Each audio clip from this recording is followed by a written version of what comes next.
Bonjour et bienvenue dans ce numéro d'enquête exclusive qui s'intéresse aujourd'hui à l'univers Sorare et à ses managers qui vivent, bien ou mal, leur expérience du jeu. L'univers de Sorare vu de l'intérieur, c'est maintenant, dans Enquête exclusive. Nous commençons notre enquête à Bordeaux, où nous allons à la rencontre du jeune Kevin, inscrit il y a peu sur le jeu.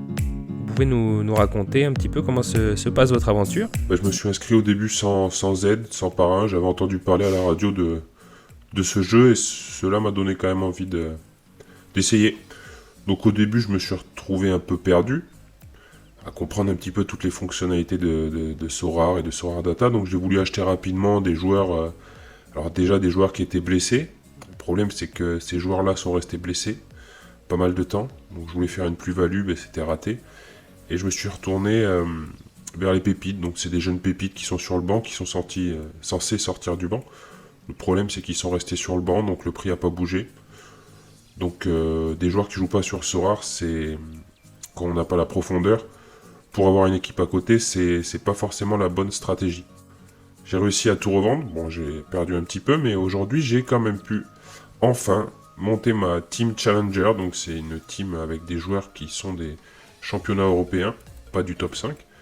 Et depuis, c'est le kiff, j'arrive à bien perfer. Donc voilà, je suis vraiment content d'être retombé sur mes jambes après avoir mal débuté. Pour les amoureux du jeu, les matchs peuvent vite tourner au cauchemar. Comme ça a été le cas de cette soirée du 18 octobre 2021. Jean rentre chez lui après une journée de travail et allume sa télé pour suivre le match qui oppose Lyon à Lens. Oh, je me rappellerai toute ma vie. Ce soir-là, il était rentré du travail et rien ne présageait ce qui allait se passer à ce moment-là. Rien du tout. À ce moment-là, Jean a une full team de l'équipe de Lyon. Le match débute et la première mi-temps se passe bien. Très bien même. Toko Ekambi plante un but, Lopez garde sa cage pour le moment inviolée. Tout se déroule parfaitement. Oh, à la mi-temps, il est allé au frigo à peu près pour prendre sa 13 ou 14e bière. Moi, j'étais dans la chambre en train de regarder Derrick saison 4. Et je n'ai pas compris ce qui s'est passé en deuxième mi-temps. La deuxième mi-temps, c'est là que c'est arrivé. Je me rappellerai toute ma vie. On a la 80e minute de jeu. Lyon mène toujours 1-0 quand l'impossible se produit. C'est là que c'est arrivé. Je me rappellerai toute ma vie, je me rappellerai de ce bruit. Jason Denayer qui cumule jusqu'à là un all-around de 42, fauche close dans la surface. Carton rouge, penalty. Jean prend alors la télécommande et la balance dans la pièce. Celle-ci atterrit dans la soupière. Et avant de tomber dans la soupière, ça tapait dans la porte juste à côté. Alors on a fait faire un devis, mais c'est cher, hein. C'était la soupière de maman. Jean n'allait même pas prendre une T3. Il sera condamné à attendre la prochaine Game Week. Je l'ai entendu crier comme jamais. Je l'avais entendu crier. Ah, depuis, il a changé depuis. Depuis, c'est plus le même Jean depuis ce match-là. Jean ne s'en remettra réellement jamais, mais d'autres ont eu plus de chance. Allons voir Pietro, dans le Calvados. À première vue, on ne devine pas le bonheur qu'il a vécu un mois auparavant. Pietro est l'heureux vainqueur de la division champion, et il a gagné la carte que tout le monde veut, le Graal, Kylian Mbappé. J'étais en week-end naturiste, j'avais pas du tout suivi les matchs. Et compliqué d'avoir son téléphone cantonné tout nu, si vous voyez ce que je veux dire. D'ailleurs, vous devriez peut-être faire un peu de naturiste, ça vous irait bien, si vous voulez me dire. Bref, pardon.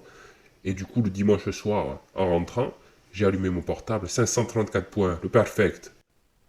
Pietro attend le mardi de recevoir sa récompense, c'est à ce moment-là qu'il découvre Mbappé. J'étais comme un gosse. Là, Mbappé, quoi, ça a changé ma vie complètement. J'ai quitté mon boulot, j'ai quitté ma femme, j'ai tout laissé, je suis parti aux Maldives. D'ailleurs, mesdames, Pietro, je serai là au Cap d'Agde l'été prochain. Je vous attends nombreuses.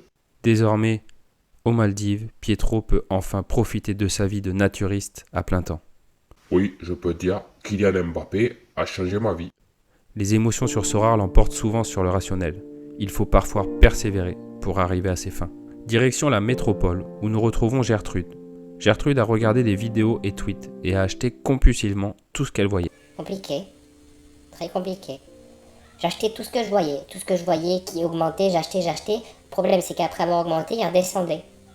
Donc au bout d'une semaine, j'avais déjà perdu 40% de mon investissement. Oui, en effet. Comment avez-vous fait du coup pour renverser la vapeur ? J'ai réussi à tout revendre. Bon, j'ai perdu un petit peu. Mais du coup, j'ai pu monter une team le challenger dès le début que j'aurais dû faire. Et depuis, c'est le kiff. Je me régale. Gertrude a par la suite retrouvé des pourcentages positifs et a pu participer au Game Week. Nous finissons à Montpellier avec José. José, lui, fait partie de l'élite sur Sora. Il joue avec des cartes SR et uniques. Il nous raconte cette journée douloureuse du 13 mars. Le 11 mars, j'étais comme un fou. J'attendais ça depuis 3 mois. J'ai posé 91,30 Ether, un truc comme ça. Et à ma plus grande surprise, j'ai remporté l'enchère. Ça a été un grand moment, ça. Fort de cette nouvelle recrue, José s'empresse de l'aligner dans sa championne Europe division unique. Et c'est là qu'arrive le drame. Seulement 2 jours après avoir acheté la carte 214 000 €, rupture des ligaments croisés. Ça a été dur, j'en ai pas dormi pendant quelques semaines. Depuis, José s'est rattrapé en achetant notamment Courtois, Kimmich, Carlson et bien d'autres cartes uniques. Que l'expérience ait mal commencé ou pas, elle finit bien pour les plus persévérants. Sora sourit aux audacieux et aux patients. C'est le jeu du futur pour tous les amateurs de foot et il est en train de conquérir la planète. À partir d'aujourd'hui, vous ne pourrez pas dire que vous n'aviez jamais entendu parler du phénomène Sora, la licorne parmi les licornes. Cette émission a été présentée par l'équipe de Dream Team Sora, Anthony Chouamini et Rémi Sia. On se retrouve très vite pour un numéro d'enquête exclusive.